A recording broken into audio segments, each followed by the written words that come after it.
Donc clairement, le rallye, c'est quoi? Bonjour à tous, moi c'est Franck et bienvenue sur France Rallye. Alors le rallye, c'est un pilote, un copilote, les deux dans une bagnole et il faut aller le plus vite possible. Voilà. T'as un départ, t'as une arrivée, bon bah c'est une course auto quoi. Une course auto un peu particulière, là on parle pas de circuit, on parle pas de track day, on parle de route. Plus exactement d'épreuve spéciale, c'est une route en fait qui est fermée pour l'occasion du rallye. Avec une ligne de départ, une ligne d'arrivée et au milieu un tracé défini. Ce tracé défini, tu l'as déjà reconnu la semaine précédente ou le week-end précédent. Après dans la voiture, t'écoutes ce que dit ton copilote, le mec qui est à ta droite. 60 mètres 330 à fond.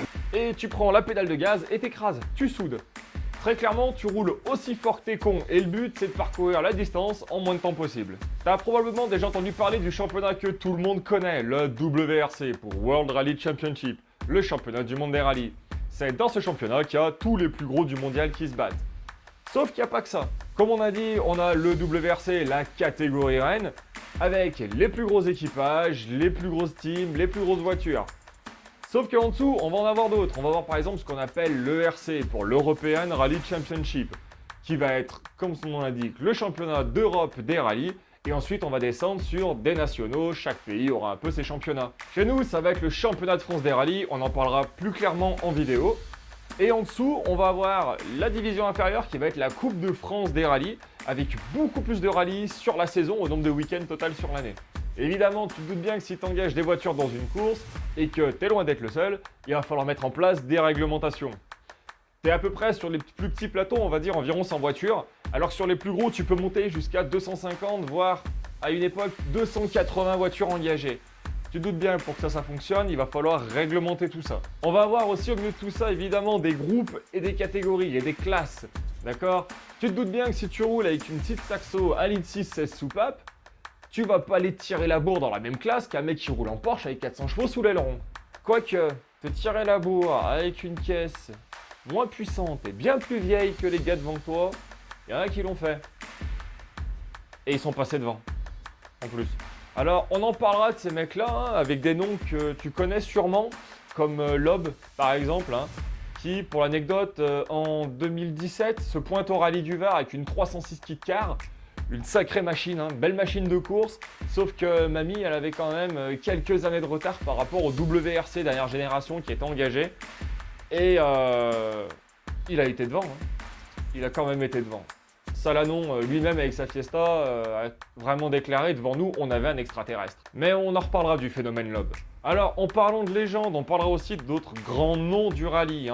Autant pilotes que copilotes qui ont fait l'histoire de notre sport, l'histoire du rallye français et du rallye mondial.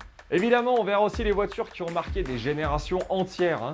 Alors, pour la jeune génération, il y a les rallyes 1, les WRC actuels, avec les Toyota, les Hyundai, les Ford, etc.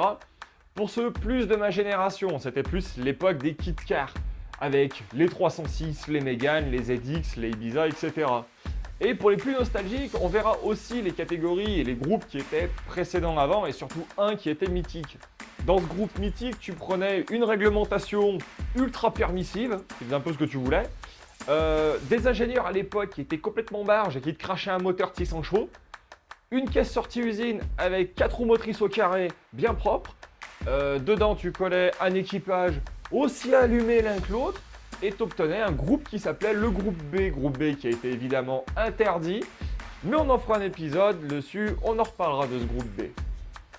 On reparlera de la belle époque. On découvrira les teams aussi et les marques qui ont couru et qui ont fait courir des grands noms, comme Ragnotti, Vatanen, Michel Mouton. Oui, parce que le rallye c'est cher, c'est très cher comme sport, on le sait. Du coup, il y a deux options pour faire du mondial. Soit tu es blindé de pognon et tu as un bon coup de volant. À ce moment-là, tu montes une écurie privée. Et franchement, si tu peux, tant mieux et fais-le, éclate-toi. Ou alors, tu as un bon coup de volant et tu arrives à te faire repérer et à rentrer dans une team officielle.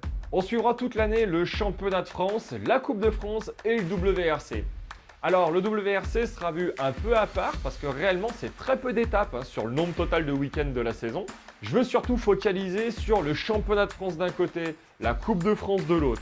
C'est des trucs dont on parle très peu sur internet, qui sont vraiment très peu médiatisés, et ça commence doucement à me casser les c***. Ça nous permettra aussi de mettre en lumière des gros passages de sangliers sur certains rallyes, hein, ou de découvrir peut-être de futurs grands pilotes jeunes prodiges. D'ailleurs, en parlant de jeunes pépites, on verra aussi le Rallye Jeune, qui est une formule de promotion proposée par la FFSA, qui est la Fédération Française de Sport Automobile. Alors, tant qu'on en a parlé de la Fédé, hein, on va aussi parler de sa grande sœur. Sa grande sœur, c'est la FIA, la Fédération Internationale de l'Automobile. C'est celle qui chapeaute un peu tout ce qui est sport auto mondial. On donnera aussi un gros coup de projecteur sur les ASA, les associations sportives automobiles. Celles qui nous permettent de pouvoir organiser et de participer à des événements comme un rallye régional par exemple. Alors comme tu veux rien rater, hein, t'oublies pas, tu t'abonnes, le pouce, le commentaire, ça fait toujours plaisir. Je sens déjà le Jean-Kévin qui va arriver là. Oui mais t'as pas parlé de ça, tu t'es trompé sur ça, ça c'est pas bon. Oui je sais. Ça va être pas mal de vulgarisation aussi, donc évidemment il risque d'y avoir des erreurs parfois, il va y avoir des coquilles. C'est pas grave, t'en profites, tu mets un petit commentaire en mettant « Ah tu feras gaffe Franck, tu t'es peut-être planté à tel endroit, etc. » En plus ça servira à tout le monde. De temps en temps, je vous ferai aussi un petit portrait des fois sur un pilote, un copilote, une voiture en particulier ou un rallye plus spécifique. Si tu veux qu'on parle de certains sujets que j'ai peut-être pas abordé là, t'hésites pas, hein, tu t'abonnes, tu me le mets dans les commentaires. Partage cette vidéo si elle t'a plu, hein, partage ça à ton assistance, tes mécanos, ton pilote, ton copilote, à qui tu veux. Et surtout, n'hésite pas à dire si ça t'a plu en mettant un pouce. N'oublie pas qu'un rallye n'est jamais fini tant que tu n'es pas sur le podium d'arrivée. C'était Franck, on se dit à plus, ciao! Il paraît que si tu t'abonnes, tu gagnes 1 seconde au kilomètre. C'est énorme.